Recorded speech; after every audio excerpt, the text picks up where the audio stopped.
Hey folks, welcome to another Beatles Finds video things I got recently that are new. I could have waited a while to get even more stuff because there's not much here, but I got some interesting titles and things I've been wanting for a while, so that's why I wanted to show this. Couldn't wait. To start with, here's something that seemed to take forever to come out on vinyl, and it's McCartney's new album. New. And I gotta tell you, I love this album. I did a review when the CD came out, and I like it even more now than I did then. I was kind of raving about it then. McCartney's best album in years, I think. It's wonderful. Just a terrific album. And I played it on vinyl, and it sounds even more exciting. So, it's terrific. Now, one thing I liked about this is that in addition to having the blue cover here, you also on the other side have the reddish kind of variation, which is really terrific. I like having both. I mean, for a minute I was thinking to myself, boy, when this comes out, am I going to have to buy a red one and a blue one? Well, this one takes care of it. I'm going to leave the shrink wrap on it. I opened it up, sliced it here, but I'm not going to take the shrink off. It opens up to a gatefold, but apparently, from what I understand from watching other videos, the inside is just a lot of words, so there's not really anything really to miss. But of course, unlike the CD deluxe version, which had bonus tracks, this doesn't have the bonus tracks. This just has the basic 12 songs on it. But always an advantage to me is the bells and whistles that you get with these releases. Look at it. You got a book in here. Look at this book. I mean, a lot better than that little tiny little thing they give you in the CD package. This is a nice large size edition of the book, and we get all kinds of stuff here, pictures that are big enough for people to read and see, people like me that are getting old and you can read the words a lot better than that little teensy weensy booklet in the CD version.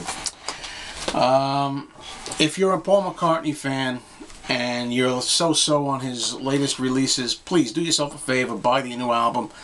Play it a few times. I mean, I wasn't as thrilled about it on first listen, but after several listens, I really love this album. Okay, another one I wanted on vinyl that I was delaying for a while was this, which is not yet open. It's the brand new On Air, Live at the BBC, Volume 2, with the color cover. I didn't open it. I don't know when I'm going to open it. I'm sure I'm going to play it eventually. I have the CD, which is when I want to hear it. I usually play the CD.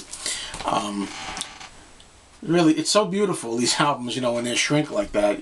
Robert Z made a video, about whether we open or not open some certain sealed vinyls. And sometimes when you see one like this and you have it on the CD, you think, I think I'll just preserve it this way. I don't know. It's really a nice package here. These things don't come cheap, I'll say that. There are, what, 3 records, I think, to this? And it's not cheap, unfortunately. But for collectors that are diehards, you got to have this stuff. So there it is. But I also was surprised to find, the same day that I went to my store for this one with the black and white cover. This is a new remastering of the 1994 version, Live at the BBC, that came out. This is, you might call, Volume 1. So I got this too now. So I didn't even know this had come out yet. So again, I don't know if I'm going to open it, maybe eventually, but it's nice to have like this. And I got to say something, I don't know, I'll just be a little snobby about something.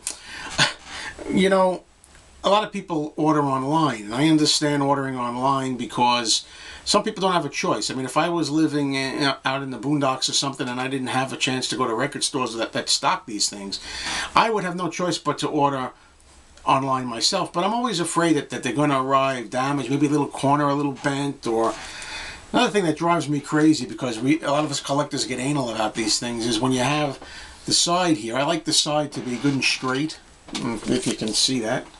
Not really.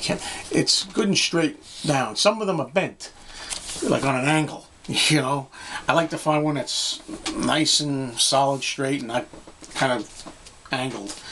And when you order online, you don't have a choice. Whatever they send you, they send you. Even when I went to the record store, they had about 7 or 8 copies of this, both of these, and I was able to. And same thing with the McCartney album, and I was able to look for ones that didn't have a little ding here or a little dent there.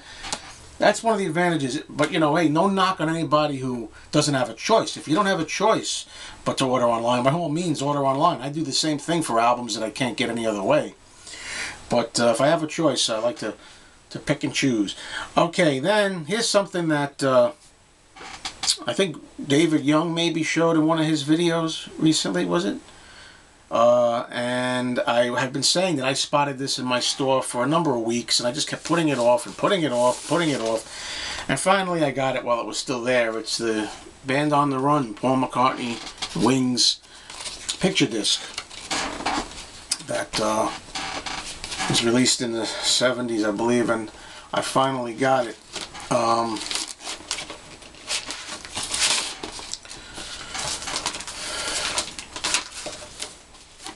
Oh, it's really in there.